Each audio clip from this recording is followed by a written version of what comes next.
Hello, magandang buhay mga ka-vloggers. Sa Juna Bukal YouTube channel po ito. Kung bago pa po kayo sa aking channel, touch all the bell para updated kayo kay YouTube sa aking mga bagong videos. Ang content natin ngayon mga ka-vloggers ay ang English tutorial natin. Yung mag-aaral tayo ng iba't ibang words na ibibigay natin ng halimbawa. Subalit ipapaliwanag ko muna sa inyo mga ka-vloggers ang mga ibig sabihin ng tinatawag nating adjective, noun, verb, and adverb. So ano ba pag sinabi nating adjective mga ka-vloggers? Ito ay adjective is a words or phrase naming an attribute added to a grammatically related to a noun and modified and describe it. Sa salita, in Tagalog, ang words na adjective ay salita o ito ay isang single distinct at meaningful alignment na isang speech o writing na ginagamit sometimes in alone. Tulad ng halimbawa phrase, ito ay a grammar called expression.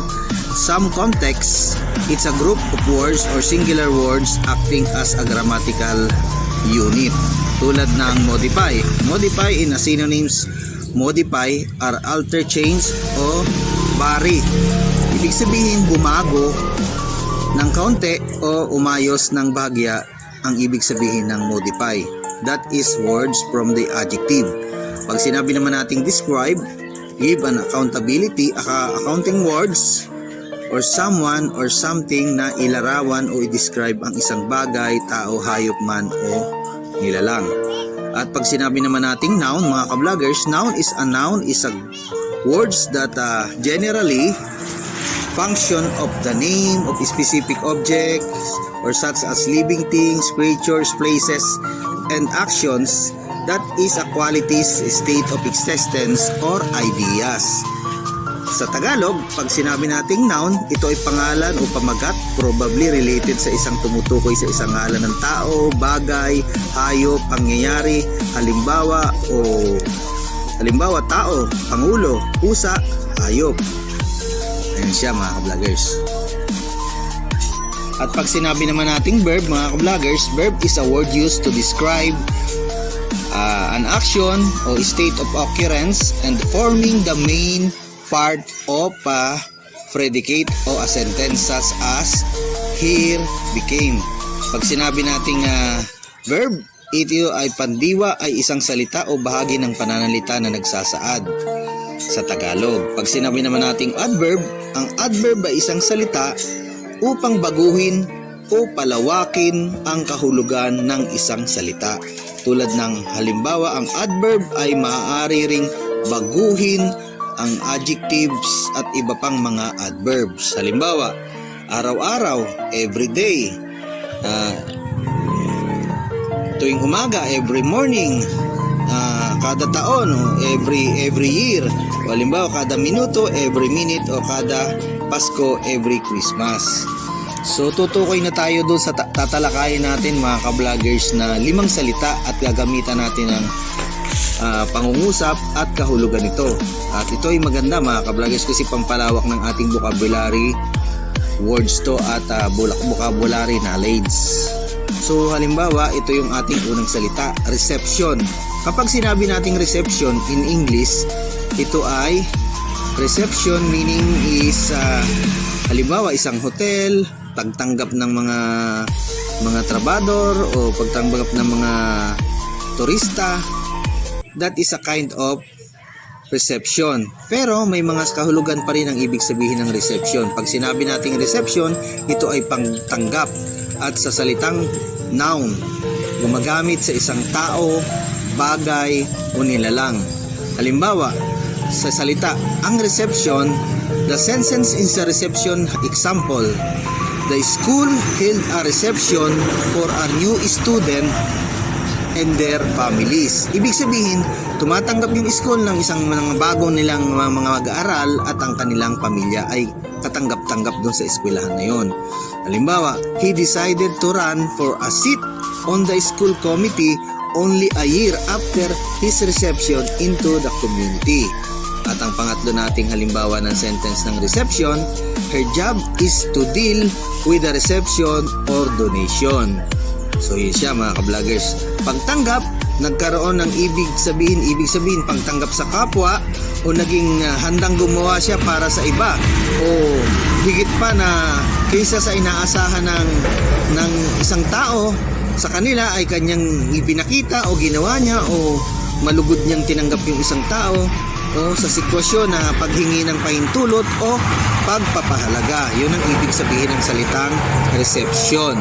At dadako naman tayo dito sa ating pangalawang salita na pag-aaralan, yung tinatawag nating frowsy. Kapag sinabing frowsy, ito yung adjective na limahid o nanlilimahid. Ibig sabihin marumi sa Tagalog. Instead, halimbawa sa words na sentence natin, yung frowsy, instead we were instantly surrounded by several hundreds, ranged, barefooted, frowsy-headed men shouting, press. May isang tao na naglalako ng isda, malinis pero siya ay nanlilimahid. It's a frowsy blinds were down and out on the pool, nothing moved but a pissing boats sweeping in upon the first of the flood.